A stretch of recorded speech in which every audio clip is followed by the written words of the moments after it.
Naman, tumango si Daryl. Hindi bababa sa may pag-asa, gaano man kaliit ito. Bumuntong hininga si Susan habang kinagat ang labi. Gayon din, masasabi ko sa iyo kung paano siya ililigtas, ngunit kailangan mong ipangako sa akin ang isang bagay. Tita Susan, kahit ano, walang pag-atubiling sagot ni Daryl, tumango. Bumuntong hininga si Susan bago siya tumingin ng seryoso kay Daryl. Ito ay tungkol sa pagloko sa iyo ni Rachel sa kagubatan ng bulaklak ng peach. Ayokong sabihin mo sa ninong mo. Huwag nang banggitin ito muli. Ipinapangako ko sa iyo, hindi ko na ito muling pag-uusapan, sumang-ayon kaagad si Daryl. Ang paggawa nito ay walang anuman kumpara sa buhay ni Yvonne. Ngumiti si Susan. Malaki. Sasabihin ko sa iyo. Ang kakanyahan ng babaeng ito ay nasipsip gamit ang madilim na paraan. Ang madilim na paraan ay isang sinaunang, libong taong gulang pamamaraan ng paglilinang mula sa bagong daigdig.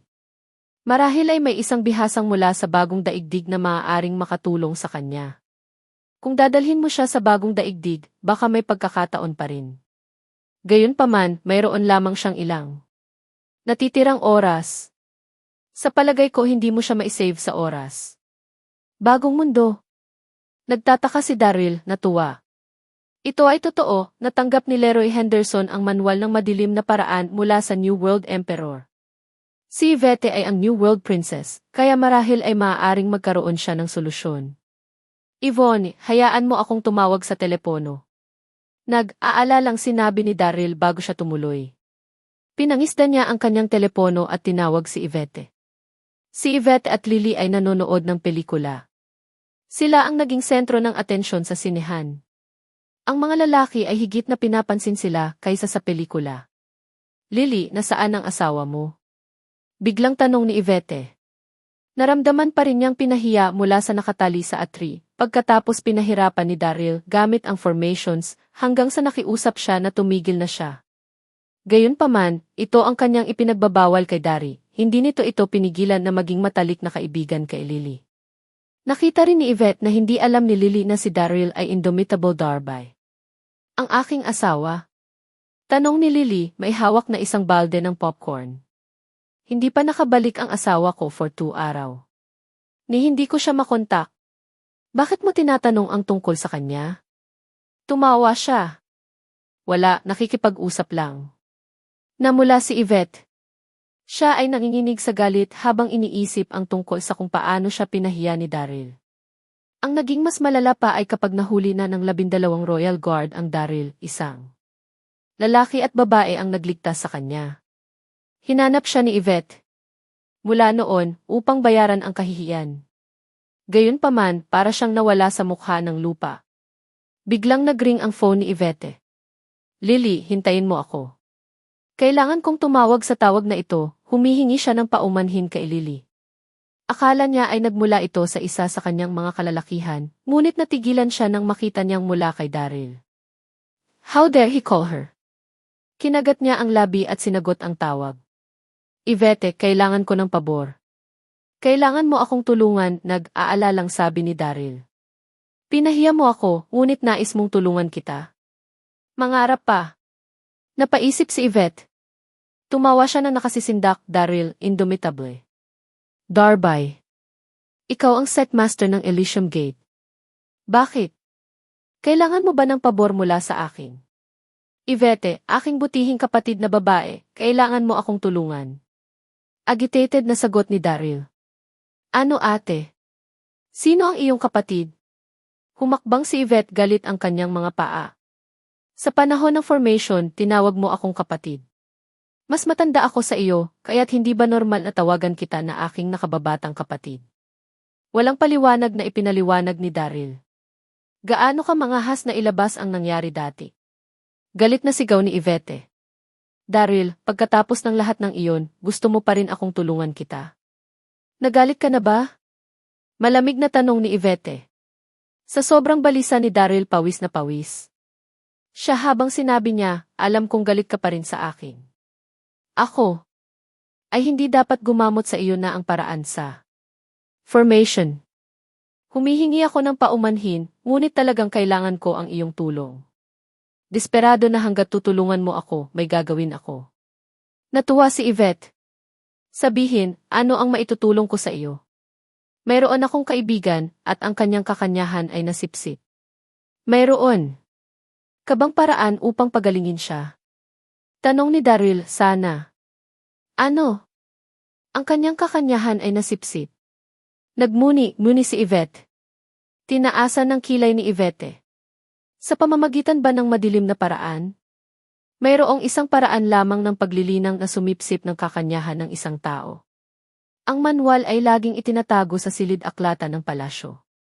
Dahil sa mapanirang katangian nito, pinagbawalan ng kanyang ama ang sinuman na linangin ang madilim na paraan.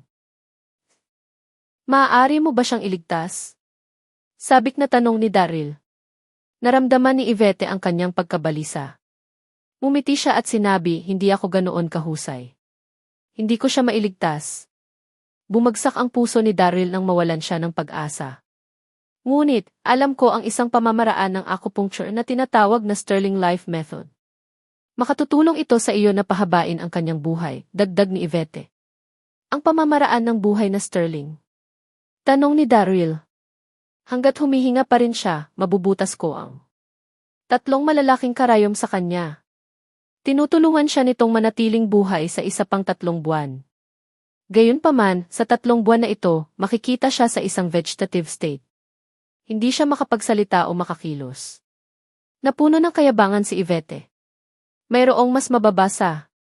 5 tao sa mundo na may kasanayan sa pamamaraang ito. Mangyaring tulungan akong pahabain ang kanyang buhay.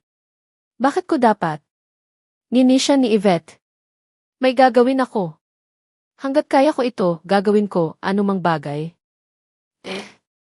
Hanggat sumasang-ayon kang tumulong, may gagawin ako para sa iyo. Huminga ng malalim si Daryl. Nag-isip.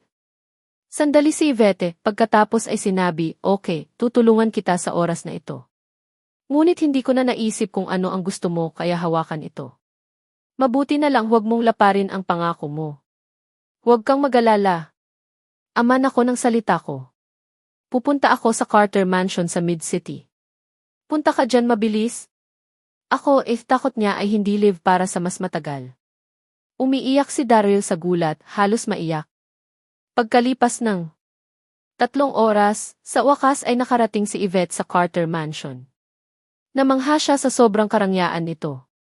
May mga bulong-bulungan na tinanggap ka ni Zoran bilang kanyang ninong. Mukha namang totoo, she said to Daryl. Pinilit ni Daryl ang isang ngiti at inakay siya kay Yvonne. Natigilan si Yvette nang tanungin niya, ang taong nais mong isave ay siya. Kahit na si Yvonne ay hindi nakapunta sa Hexad School. Kinikilala pa rin ni Yvette si Yvonne bilang isang tanyag na tao sa paaralan. Pakibilisan. Tumango si Daryl. Sinuri ni Yvette ang paligid habang siya ay bulalas. Pareho kayong ikinasal. Tumango si Daryl. Ang swerte mo Starred. Hindi sapat na mayroon kang Lily, ngunit nagpakasal ka rin kay Yvonne. Pang-aasar niya. Maaari ba natin siyang isave muna? Nagpanik si Daryl. Ang aking sekta na si Master Darby ay nababahala. Alalahanin ang iyong pangako. Tumawa si Yvette. May utang ako sa iyo. Tumango si Daryl. Tumango si Yvette sa kasiyahan. Binaligtad niya ang pulso at 3 mga sterling na karayom ang lumitaw. Siya ay lumapit Yvonne at dahan-dahan pungtsyod kanyang braso. Si Daryl ay tumayo sa tabi nila, hindi man lamang mapangahas na huminga. Malinaw na nakikita niya ang mga puntong na butas ay napakahalagang acupoints. Isang solong pagkakamali at maaaring mamatay si Yvonne. Ayan. Tapos na, sabi ni Yvette. Nabawi ng mukha ni Yvonne ang kulay nito. Gayunpaman, nakatulog siya ng mahimbing. Hindi siya makagalaw o makapagsalita ngayon. Pero naririnig niya ang sinasabi mo, nakangiting sabi ni Yvette bago sumeryoso. Isa pa ang dapat kong ipaalala sa iyo. Ang pamamaraan ng buhay na Sterling ay maaari lamang magamit ng 1 beses. Walang sinuman ang maaaring hawakan ang 3 karayom ang braso niya. Hindi alian na isa. Kung ang alinman sa mga karayom ay hinugot, siya ay gigising, at ang kanyang katawan ay babalik sa dati nitong estado. Nahulaan ko mayroon siyang halos 3 oras na natitira upang mabuhay. Mag-iingat ako, sagot ni Daryl. Naisip niya na binabalik si Yvonne sa mansyon ni Lily sa Donghai City. Hinahayaan niya siyang magpahinga doon para sa susunod na 3 buwan, kaya walang makagambala sa kanya, at ang karayom ay mananatiling ligtas sa lugar. Tandaan, may utang ka sa akin, sabi ni Yvette dati umalis siya. Nang gabing iyon, natulog si Daryl sa sahig, binabantayan si Yvonne. Natatakot siya kung natutulog siya sa kama, maaaring hawakan niya ang mga karayom. Hindi siya nakatulog ng maayos. Dinala niya si Yvonne pabalik sa Donghai City kinabukasan. Sa paglalakbay, tinawag niya si Zephyr at inatasan na maghanap ng gamot para kay Yvonne.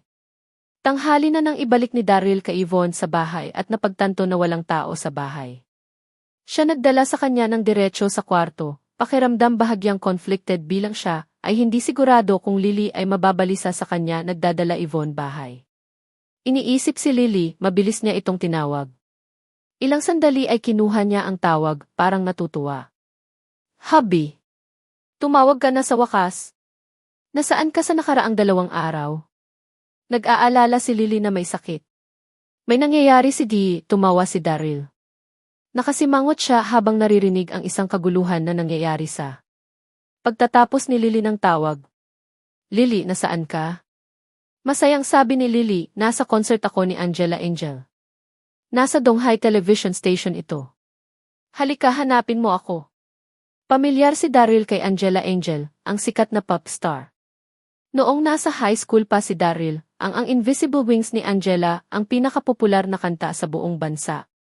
Bagaman bihirang gumawa siya ng mga bagong album, siya ay aktibo pa rin sa iba't ibang mga programa sa entertainment.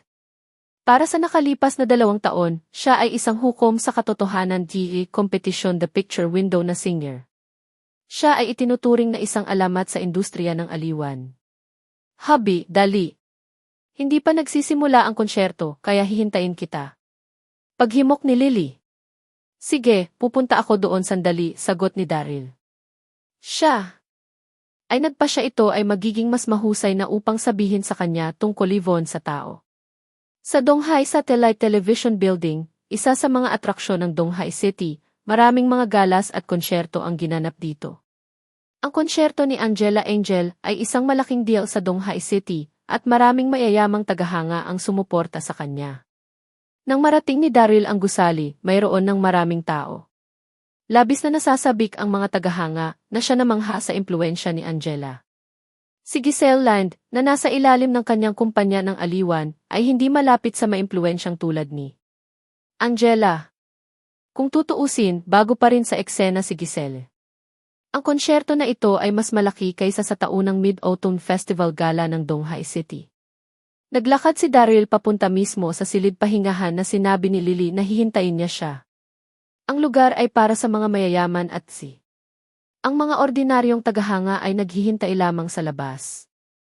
Ang silid pahingahan ay pantay na masikip, kasama ang maraming tao nagpapahinga sa mga sofa na ibinigay. Nakita agad ni Daryl si Lily at napansin niya nakatabi ni Lily ang dalawa. Pang mga ginang, sina Sirs Newman at Evelyn Featherstone. Bakit nandito si Evelyn? Tahimik na sumumpa si Daryl. Sinuri niya ang kanyang paligid. Kinailangan niyang aminin, ang 3 mga kababaihan magkasama ay isang nakamamanghang tanawin bilang silang lahat ay maganda sa kanilang sariling mga paraan. Si Lily ay nakasuot ng puting suit na mailimitadong Worship of Crystal Hills. Sexy at matikas siya ng sabay. Si Sirs ay nakasuot ng isang mahabang itim na damit, mukhang misteryoso at nagielo, habang si Evelyn ay mukhang maganda sa maong at isang pang-itaas na balahibo. Narito siya ngayon upang makisama kasama si Sirs. Gayunpaman, sinabi ni Sir siya ay nanonood siya ng isang konsyerto, kasama ang isa pa niyang matalik na kaibigan, kaya't nagtagkasama si Evelyn. Kahit na si Evelyn ay bata pa, mukhang ginang siya gaya ng. Ang 3 sa kanilang sama-sama ay nakamamanghang, at nakita ni Daryl na ang mga kalalakihan ay binubuli sila. Hubby. Nakita ni Lily si Daryl habang papalapit itong lumapit sa kanya at niyakap ang mga braso. Ano? Asawa ng lalaking to, naisip ng mga kalalakihan habang nakatingin kay Daryl na may pagkainggit at nainis. Hindi pinansin ni Lily ang mga titig habang nakahawak siya kay Daryl. Kamay at mumiti. Hubby, alam mo sirs. Siyempre, hindi ko na siya kailangan ipakilala sa iyo. Ito si Evelyn Featherstone, kaibigan siya ni sirs. Sumali siya sa Alliance Slaughtering Conference. Kung tama ang paggunita ko sa inyong dalawa ay nagpaligsahan. Pinakilala ni Lily si Evelyn. Nang hindi, namalaya na matagal na pala magkakilala sina Evelyn at Daryl sa mahabang oras na. Si Evelyn ay nagtatampo sa galit habang tinignan niya si Lily na may pagtataka at tinanong, Lily, asawa mo siya? Nang unang makilala ni Evelyn si Lily, naisip niyang maganda at mabait si Lily. Sino ang nakakaalam ng gayong mabait na batang babae ay magpapakasal sa isang Ashley? Ang buhay ay hindi patas. Natigilan si Lily habang tumatawa, alam ninyong dalawa isa't isa. Walang gustong makilala sa kanya. Siya ay isang piraso ng dumi ng baka. Hinimas ni Evelyn ang kanyang labi. Ang awkward sa pakiramdam ni Lily mula sa kanyang reply. Napatingin siya sa iniisip ni Daryl sa sarili kung sino ang may alam sa ginawa ni Daryl sa pagkakataong ito upang mapahamak si Evelyn. Hindi mapigilan ni Sirs na tumawa. Hinawakan niya ang kamay ni Evelyn at sinabing, Evelyn, tigilan mo na yan. Alam niya ang tungkol sa tunggalian ni na Daryl at Evelyn. Ito ay walang seryoso, ngunit hindi lamang sila nakatiis. Magtatalo sila tuwing magkikita sila. Miss Evelyn, matagal na kaming magkakilala. Oras sa palagay ko, hindi magandang masabihan ako ng masama sa tuwing nakikita mo ako, di ba? Pang-aasar ni Daryl. Galit na galit din si Daryl. Sa huling pagkakataon na nasa bar siya, kasama ang matalik na kaibigan ni Megan at Evelyn, nalasing sila. Nang magising siya, wala na ang kanyang Supreme Mystery Script at Celestial Silkworm Armor. Hindi kita binayaran para sa iyong ginawa, ngunit ngayon naglakas loob ka na napag-usapan akong masama? Naisip ni Daryl. Biglang isang kakatwang boses mula sa malayo ang tumawag. Daryl. Darby. Tumingin siya upang makita kung sino ang tumawag sa kanya, at si Jeremy Langley at ang ilan sa kanyang mga tagasunod, mukhang galit sila. Galit pa rin si Jeremy na si Daryl ay nagsanhi ng isang eksena sa kasal nila ni Yvonne. Gayunpaman, si Jeremy ay isang kilalang playboy. Ilang sandali lamang matapos si Yvonne, nakilala niya ang isa pang batang babae na tinatawag na Vera Burns. Nais niyang dalhin si Vera sa konsyerto ni Angela at baka dalhin siya sa isang hotel upang magsaya pagkatapos ng konsyerto. Sino ang makakaalam na makikilala niya si Daryl ngayon? Labis na galit si Jeremy habang kinamumuhian niya si Daryl sa kanyang mga buto. Kung hindi dahil kay Daryl, maaari siyang matulog kasama si Yvonne. Si Daryl ang umagaw sa kanya ng kanyang asawa. Maglakas loob ka bumalik sa Donghai City. Dapat nangangati ka sa kamatayan. Malamig na sinabi ni Jeremy habang papalapit sa Daryl ang kanyang mga tagasunod. Bakit ako matatakot? Una ng clench ni Daryl. Hindi pa niya binabayaran ang pagpuwersa ni Jeremy kay Yvonne na pakasalan siya. Ang kapaligiran sa silid ay panahunan at maraming mga tao ang tumingin sa pag-iisip. Hinila ni Vera si Jeremy at sinabi, narito kami upang manood ng isang konsyerto. Huwag mag-abala sa burol na ito. Pakawalan mo siya. Tumango si Jeremy. Tinuro niya si Daryl at mayabang na sinabi, narinig mo ba iyon? Sinabi ng aking babae na huwag mag-abala sa iyo. Ayokong masira ang aking kalooban, kaya kung lumuhod ka at humihingi ng tawad, papayagan kita. Humingi ng tawad? Huminga ng malalim si Daryl. Maaari niyang bahagya mapigil ang kanyang galit.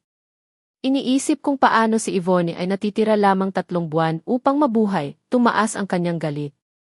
Sa tingin mo hindi mo kakayanin ang paghingi ng tawad.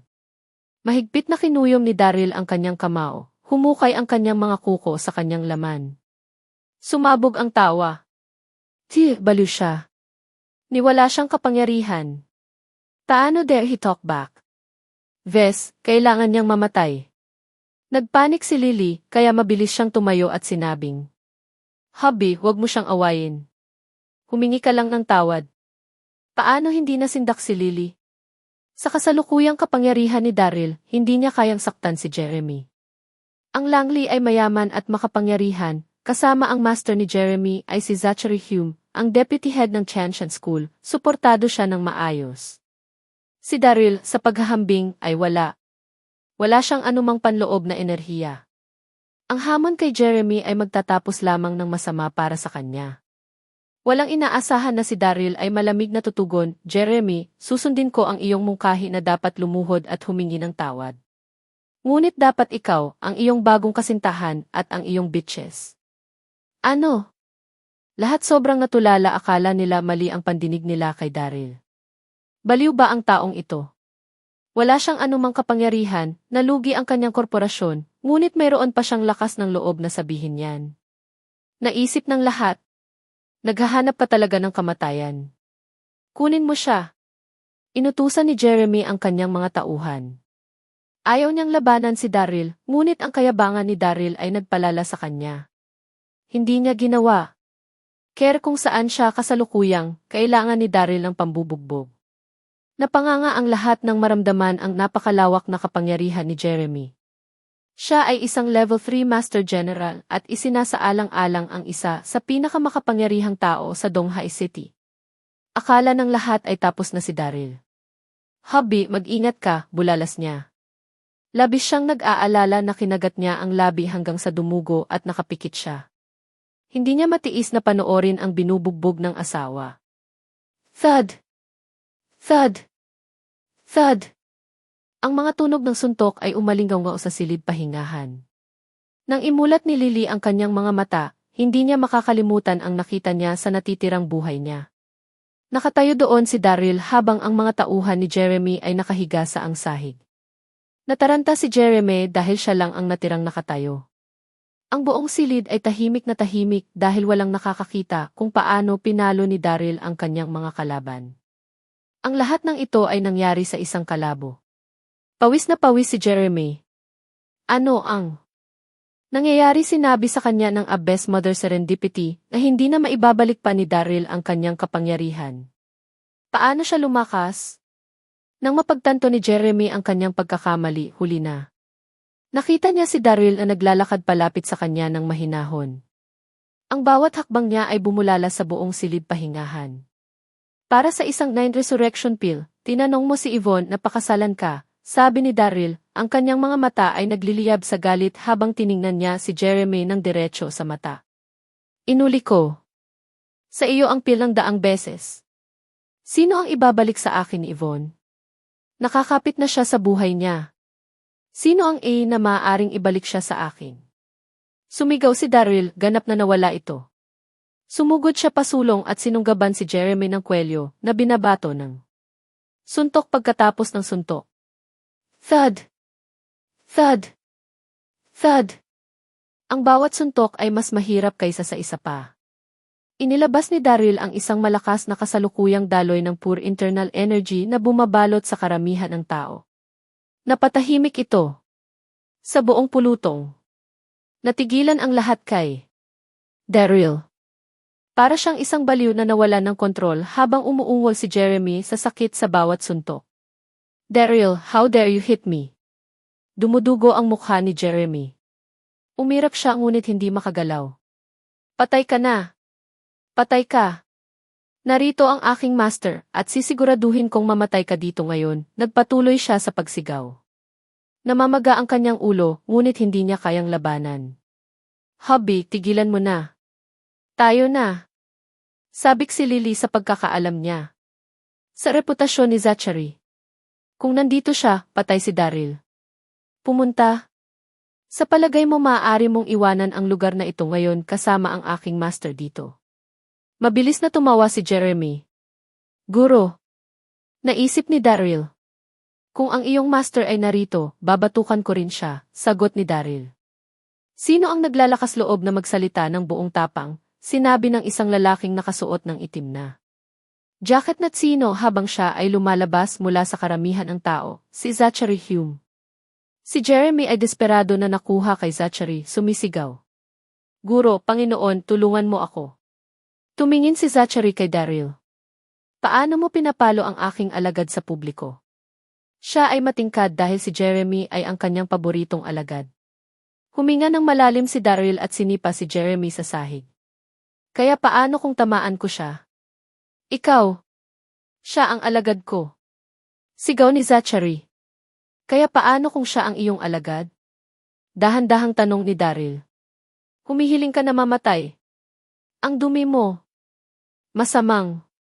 Sumali ka sa occult, ngunit ngayon ay naglakas loob ka na talunin ang aking alagad. Hindi kita patatawarin. Sumugod si Zachary. Hubby, patakbuhin. Sigaw ni Lily, ngunit hindi naman natakot si Daryl. Kahit hanggang ngayon, nagpapanggap pa rin siya. Nararapat siyang tamaan.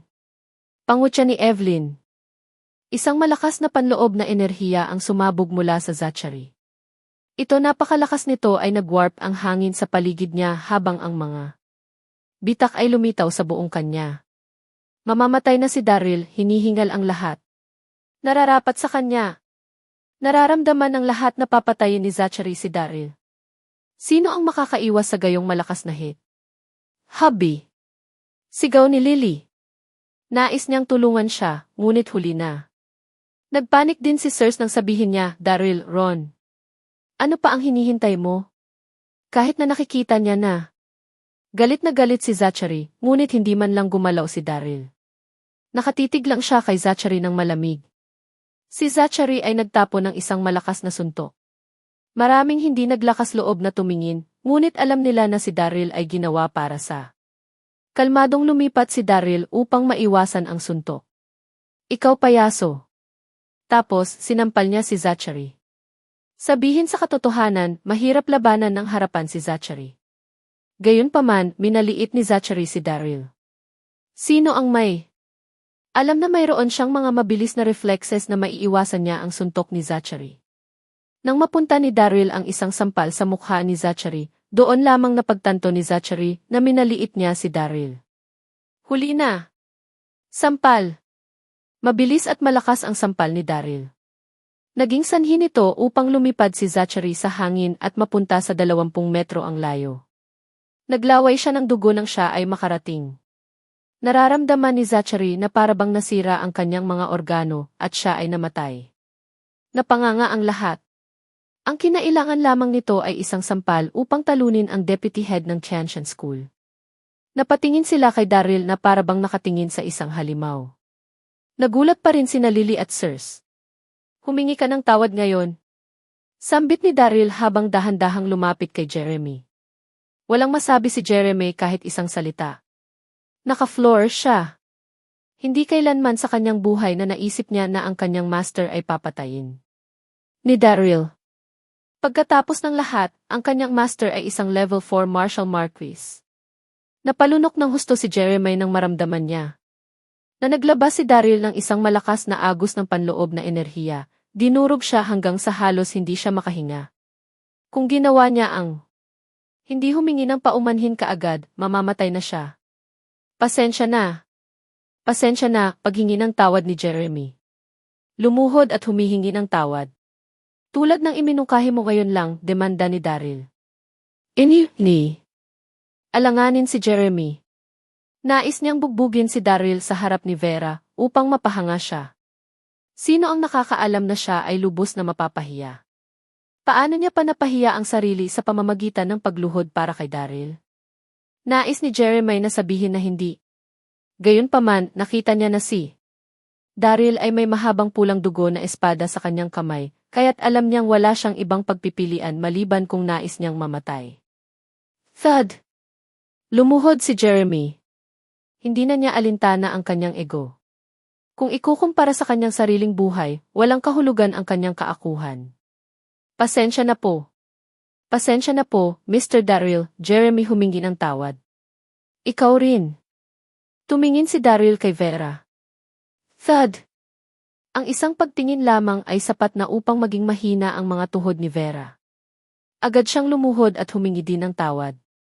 Hindi hanggang noon, nagsimula bang huminahon si Daryl, sa wakas sumimangot siya kina Jeremy at Vera. Ito ay isang madugong dog-eat-dog na mundo, kung saan ang malakas ay sumakit sa mahina.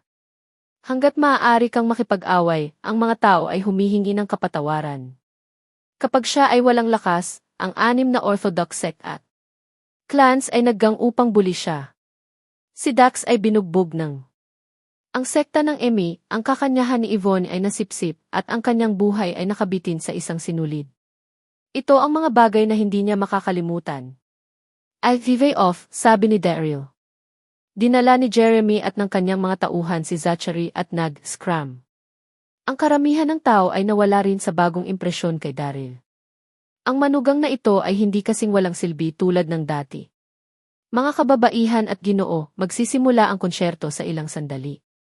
Mangyaring maupo, anunsyo ng isang tagapagbalita. Natauhan si Lily at hinawakan ang braso ni Daryl habang naglalakad sila patungo sa kanilang pwesto. "Hubby, mangha ka." Evelyn harumphed at jeered. "Ano ang kahanga-hanga tungkol doon?" Si Zachary ang mahina.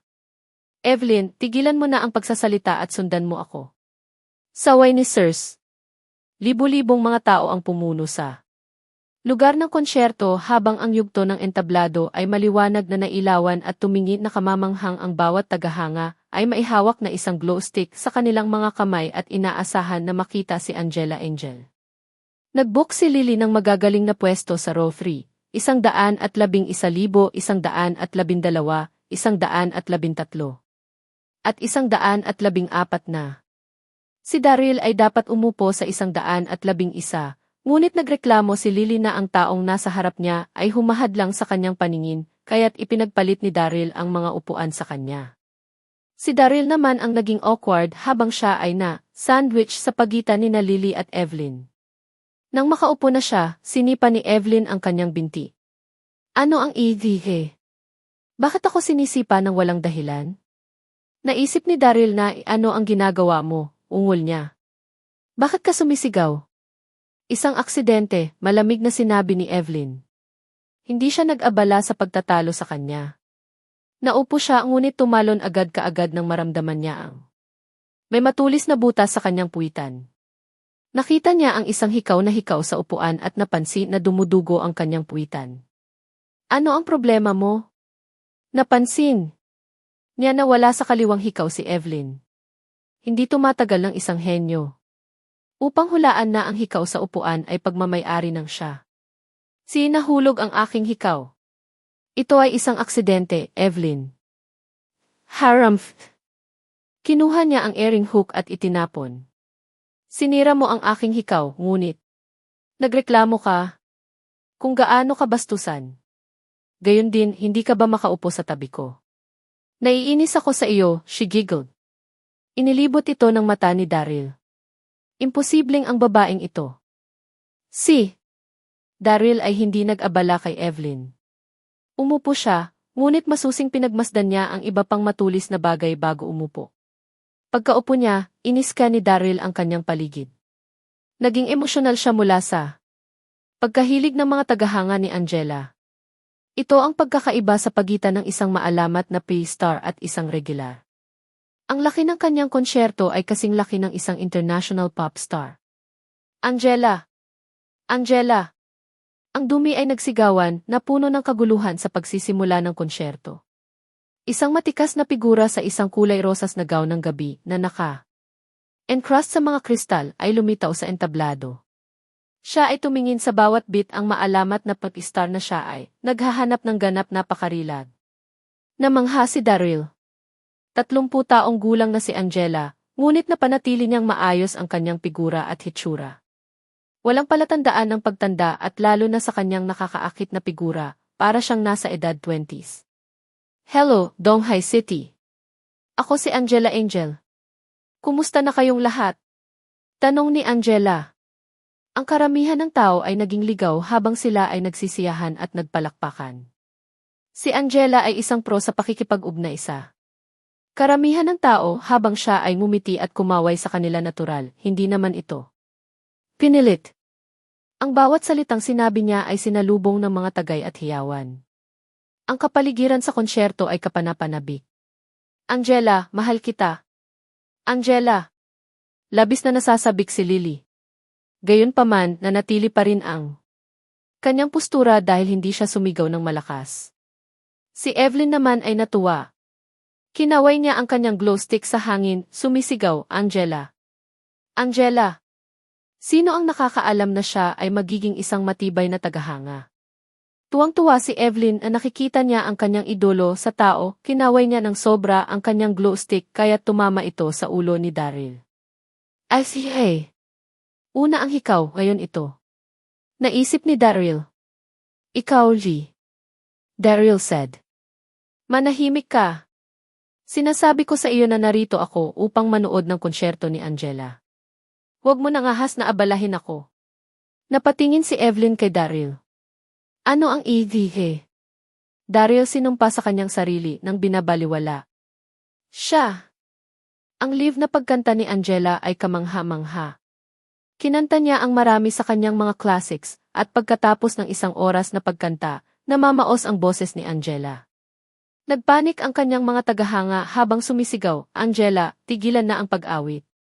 Ingatan mo ang boses mo. Ngumiti si Angela. Bakit hindi kayo lahat ang kumakanta ng susunod na kanta sa akin? The Invisible Wings. Angal ng tao. Ang kanyang malaanghel na boses ay umalinggaw sa buong-buong venue ng konsyerto. Ito ay isang klasikong alam ng lahat. Ang lahat ay kumanta, kasama ang maraming pag-iyak sa kanta, kasama na si Evelyn. Nasasarapan din si Daryl nang bigla, nagring ang kanyang telepono. Nakita niyang galing ito kay Dax. Ang huli narinig niya mula sa kanya na siya ay dinakip ng Abyss Mother Serendipity at kung paano siya pinahirapan ni Jean ng kalahati hanggang sa mamatay.